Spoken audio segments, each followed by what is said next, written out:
And I mean, the simple version's pretty easy. I take my back foot, I place it, I jump, switch, and then kick.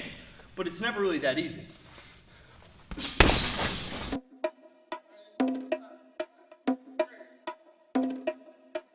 Perfect.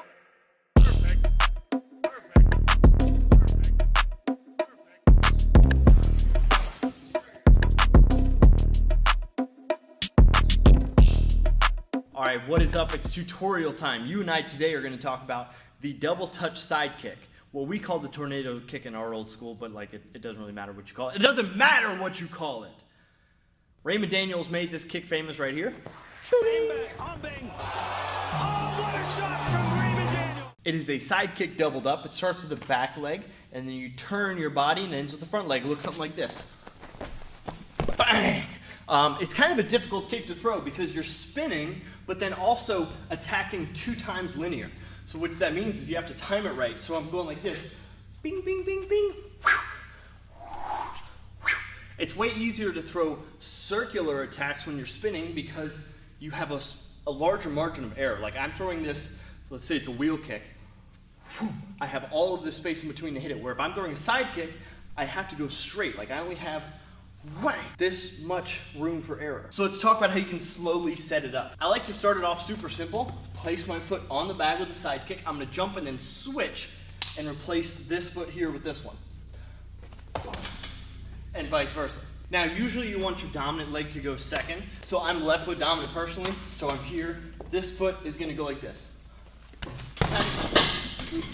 So put your non-dominant foot on the bag, jump up, and switch. And then you can hit it hard or you can work on touching and switching and touching. So for example, I want to go back and forth with it. I want to really get this movement down.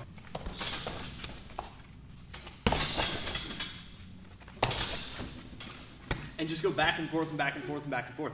What you'll get used to is kind of minimizing how much you're turning, because eventually you want to get to a point where you can do this in the air. So once you've drilled that a bunch of times, next we're going to work on the takeoff and how I can start this off. Because usually what happens is it starts off with this foot going like this, boom, and then jumping. So think about it this way. I'm going to go touch, boom, and then jump. So it goes touch, jump. And the reason I say touch is because you don't want to kick this first from full force. If I land it, either he goes away, or I go away.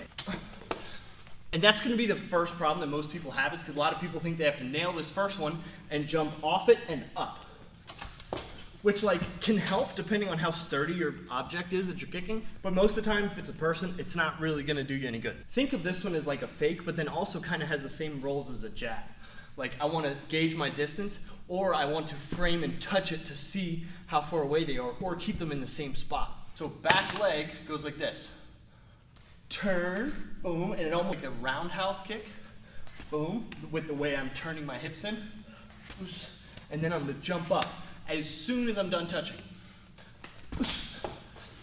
If you really want to get this, there's also the option to not touch and use that knee's momentum to pull you up in the air. That one's personally my favorite because I don't have to worry about what happens if the foot gets touched by the other guy and how that's going to affect my body midair.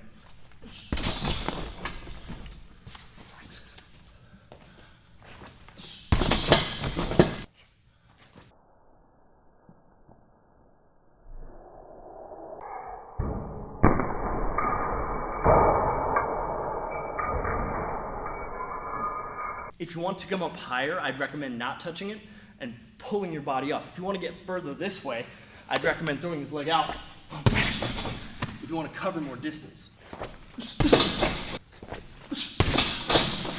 Then what I would think about is going up with that knee and leave this guy alone for the first one. This kind of technique is great for someone who thinks they can just barely edge out your kicking distance, because then you add a little extra something to the end of it. So the timing for this should look something like if someone's almost against the ropes or the cage or the wall, whatever it is, and you know that they've been backing up and circling around, and they're not going to try and blitz you when you start to throw this kick. And I don't know if you've noticed, this is a pretty strong kick. Like I've been holding back a decent amount because frankly I'm already getting a little bouncy with this bag, and I don't want to really make it go any further. Anytime you're like kicking up this way, you know, these aren't my bags, these aren't my chains, you gotta be careful.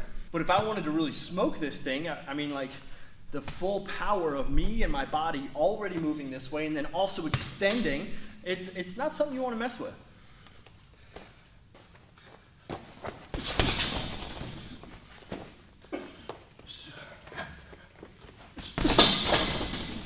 Think about how effective this is to go low-high.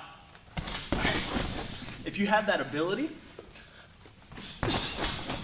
that one was a little too high.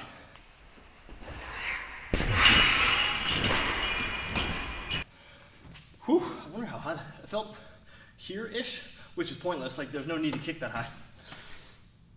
If you have the control, what happens is as you change your body's angle, you have the ability to kick higher, but you start to lose some balance, as you can see. As you can see.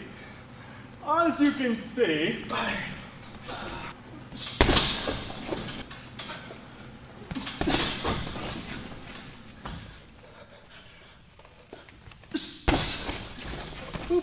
So there you have it. If you want to get fancy, this and the tornado kick are the best way to get started. Wait, no, I don't really feel like being done yet. Let's go over one more thing. This can also be a wheel kick.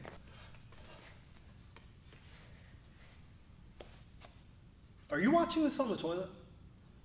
So anyway, what I'm going to try and do is I'm going to do the same thing, but now instead of making it linear, like I talked about, this margin for error on a wheel kick is way less risky. Like, I don't have to worry about hitting straight on either of these options. I could have anything in between and still make contact. Yes, there is like an optimum range that you should try and hit stuff. I shouldn't be thinking like, oh, I'm going to try and hit it right at the very end of my kick, because you don't get anything. Same thing goes for the beginning. Like, either you get stuffed or you barely touch it. We want something right in the middle. Anyway, so we're going to play here from the same beginning spot. I'm going to fake a roundhouse kick this time. Boom. Because it's going to give me a little more spin. That's the spin I want. Fake a roundhouse. Boom. Jump up. Throw that wheel kick. This is a boom, boom, boom, boom, boom bonus content right here. So you're welcome. Take this back leg. Whoop. Like you're going to throw a roundhouse kick to the legs. Throw that spinning wheel kick.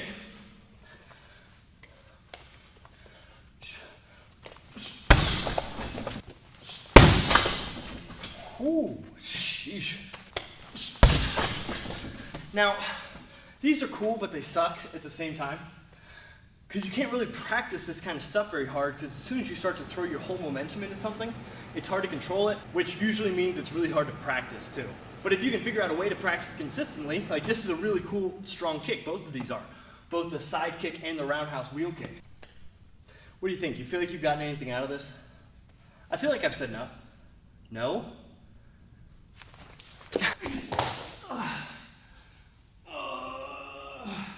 Yeah, it's okay. I recognize that was really stupid. Anyway, guys, thanks for watching. Make sure you hit the subscribe button if you haven't already. A lot of you who watch these videos are not subscribed, and you know they have a word for that kind of stuff. Really mean guy. That's you. Subscribe.